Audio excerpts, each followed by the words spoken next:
안녕하세요. 주식유치원 야나주의 김파고입니다. 오늘은 공모주 투자반 영상으로 공모가 밴드 하단보다도 아래에서 결정된 고바이오랩에 대해서 정말 공모주 투자로 돈 벌 기회는 없는 건지, 기관 경쟁률이 64대1로 매우 낮았는데 정말 우리도 여기에서 어떤 기회를 노릴 게 없는 건지 공부해보는 영상입니다. 11월 9일에서 11일 3일 동안 청약을 진행하는 세 종목이 네페사크, 고바이오랩, A 플러스 에셋 어드바이저 이렇게 세 종목인데, 이 중에서 고바이오랩과 A 플러스 에셋 어드바이저가 모두 공모가 밴드보다도 하회한 공모가를 확정지었습니다. 그만큼 기관 투자자들이 두 종목에 대해서 큰 관심을 보이지 않고 매력을 느끼지 못했다고 볼 수 있는데요. 고바이오랩이 11월 9일 청약 첫날 경쟁률 22대 1을 기록했는데, 기관 경쟁률이 64대 1이었던 점을 고려하면 내일 마감일에도 경쟁률이 그렇게 높진 않을 것으로 예상됩니다. 이렇게 기관 투자자 및 일반 투자자의 관심에서 조금은 멀어진 듯한 고바이오랩,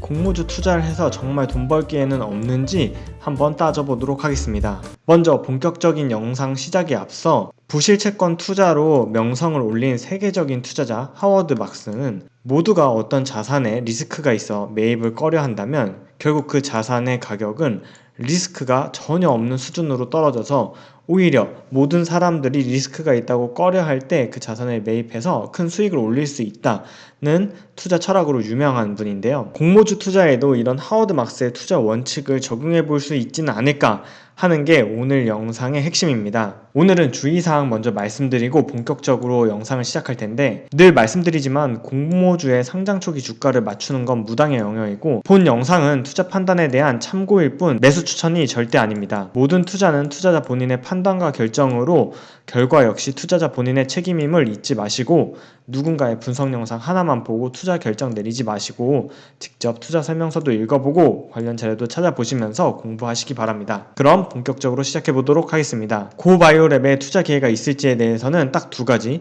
환매 청구권과 공모가 수준에 대해서 살펴볼 텐데요. 먼저 고바이오랩 증권발행 조건 확정 신고서를 보면 환매 청구권에 관한 내용이 나옵니다.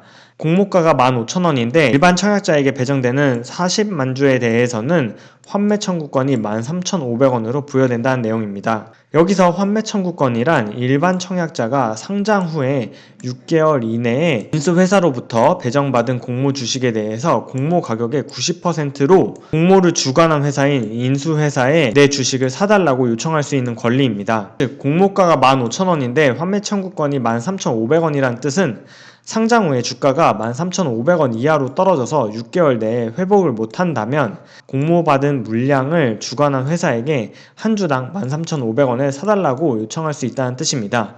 즉 내가 만약에 공모를 받아서 15,000원에 매입 단가가 된다면 내 주식의 손해를 마이너스 10%에서 막을 수 있다는 뜻입니다. 단 주의사항으로 예외 조건이 있는데, 공모받은 주식을 팔고 다시 샀다면 당연히 환매 청구권이 해당이 안 되고, 두 번째로 환매 청구권 행사 가격은 상장일 전날 코스닥 지수와 내가 환매 청구권을 행사한 바로 전날의 지수의 차이에 따라서 변동될 수 있습니다. 그렇다면 공모가 15,000원은 투자 매력도가 어느 정도 될까요? 공모가가 어떻게 산정되었는지 살펴보면, 먼저 2024년의 순이익을 추정한 다음에 이를 할인해서 현재의 가치로 환산하고 다시 주식수로 나눠서 주당 평가액을 계산한 다음에 이 평가 가액을 다시 할인해서 공모가 밴드를 산정했습니다. 이렇게 추정하려면 각 연도별 추정 손익 계산서가 필요한데, 여기에는 수많은 가정이 들어갑니다. 매출액을 계산하기 위해서는 세부 파이프라인별로 추정 매출액을 다시 다 계산해야 되고, 여기에는 수많은 가정이 들어가게 됩니다. 고바이오랩 같은 경우에는 신약 개발 회사이기 때문에 해당 파이프라인이 각 연도에 어느 정도의 매출을 일으킬 건지 추정하게 되는데요. 이때 회사의 추정은 임상시험과 기술 이전 계획에 따라서 엄청나게 달라질 수 있는데, 해당 추정은 모두 회사의 장밋빛 전망에 따라서 근거한 매출액과 손익입니다. 투자 설명서에는 임상 성공률이라는 표가 하나 나와 있는데, 여기서 페이즈 1, 페이즈 2, 페이즈 3 그리고 어프로벌은 임상 1상, 2상, 3상 그리고 승인 단계를 얘기합니다. 해당 도표가 매우 전문적이라 자세히는 알 수 없지만 간단하게 살펴보면 첫 번째 단계에서 두 번째 단계 그리고 마지막 단계로 넘어갈 때마다 성공 확률이 낮아진다는 건 확인할 수 있습니다. 결국 수많은 가정이 들어간 매출 전망을 근거로 신약 전문가도 아니고 바이오 업계의 종사자도 아닌 일반 투자자가 공모가를 평가하기는 매우 어려운 것이 사실입니다. 그럼에도 불구하고 투자 설명서에 눈에 띄는 두 가지 투자 포인트는 바로 먼저 공모 주관사인 삼성과 대신증권이 14,500원의 유상증자를 2019년에 참여했다는 사실과 두 번째로 공모 주관사들은 공모에 대한 보상 대가로 신주 인수권 10만 주를 각각 부여받았는데 이 행사가가 공모 확정가인 15,000원이라는 점입니다. 고바이오랩에 대해서 공모 주관사인 두 증권사가 일반 투자자인 나보다 더 자세히 회사에 대해 알고 있다고 가정을 한다면 미래의 추정을 근거해서 15,000원이 적정한 가격인지는 나는 모르겠지만 위와 같은 두 가지 사실로는 투자해볼 만한 가격대가 아닐까라는 기대가 있는 점이죠. 실제로 투자 설명서를 살펴보면 공모 주관사인 삼성과 대신증권은 2019년에 주당 14,455원에 7만 주씩 각각 획득했는데요. 이는 확정 공모가인 15,000원과는 오직 3%의 괴리만을 보이고 있습니다. 번째로 두 회사는 공모에 대한 보상으로 고바이오랩부터 신주를 취득할 수 있는 신주 인수권 12만 주씩을 상장일로부터 3개월 이후 18개월 이내에 행사할 수 있게 권리를 부여받았는데 행사 가격이 확정 공모가액입니다. 사실 신주 인수권이야 행사를 하지 않게 되면 나에게 손해보는 일이 없기 때문에 이것 자체가 투자의 안전마진을 확보한다고 볼 수는 없는데요. 다만 락바툼, 진바닥이 어디일까를 기타 사항으로 추론을 해보자면 먼저 고바이오랩은 직원들의 사기 진작 및 근로의욕 고취를 위해서 직원들에게 주식 매수 선택권을 부여했는데 가장 최근에 부여한 2020년 6월 13일에 부여 내역을 살펴보면 행사 가격이 1,100원인 점을 알 수 있습니다.